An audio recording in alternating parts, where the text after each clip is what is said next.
Hi, here's a quick demonstration on how to find leaky rivets using a suction cup. As you can tell by the rivets, some of them are nice and tight, some of them have dark rings around them. We'll show you the difference of how they react when you get to those dark ring guys. Suction cup, give it a good pull. Sometimes you have to break the seal. Push it down, clamp it, good pull, break the seal. Now I'm getting into an area where I know I've actually tested this several times. These ones don't work. I've drilled this one out. As you can see, it's really dirty. It's got a ring of black around it. That's caused by the aluminum rivet having wiggle room, and it causes a bit of aluminum dust essentially. So I'm going to show you how to use a rivet removal tool. I got this from a vintage trailer supply. I believe this is by Gesipa. I'm not sure how you pronounce the name.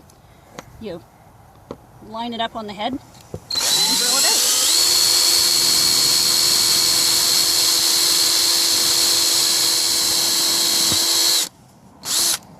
And you can see by all that dirt under there that it is definitely a leaky rivet.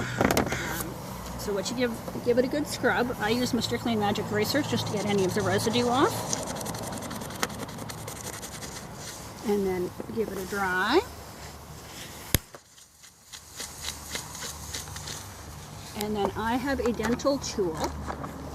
If you have any remnants of your thing, give it a center punch, but this one's good.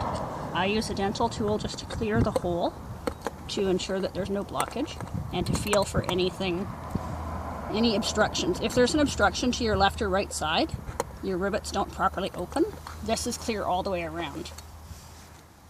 What the rivets look like when open, here is one of those. There's the Olympic rivet, not popped, and here's one popped. So sometimes when it is in, if it hits a strut on the inside, it won't pop, so you need to align it so that it will hit the side of the strut. So I'll show you how to use the riveter. So the riveter is just pop the Olympic in. Of course, this is the one that's always funny. There we go. And then I put a squirt of Trempro, so it's Trempro 635, into the hole.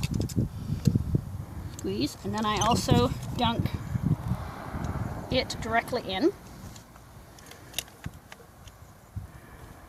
So it goes right up to the head. Load it in. It takes about 3 times to trigger, so you trigger it in, it pops up, push it on tight again, trigger, push it on tight again, trigger, and this is going to be 4, and it'll snap. And now you have the end of the mandrel there. What you do at the end of the mandrel is you just clip it up with some side cutters. They call them mandrel trimmers when you buy them online, but it's side cutters. Give it a cut. I've got my Miracle Airstream crap remover, which is just rapid remover. It's a industrial glue remover. Polish it off. Gets the Trempro remnants off. Does not hurt the clear coat. This is a 1969 Airstream. Clear coat's still on it. It's a little rough, but it's there. And now there is this is the mandrel shaver. So again, I can't pronounce the name. It's made by Gesipa or something similar to that. And it's just got blades that swivel around and shave the head. Pop it on there.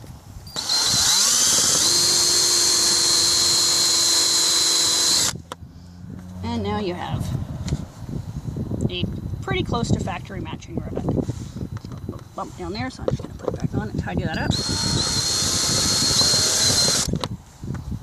There we go. Just like that. Now you have a sealed and no longer leaky rivet.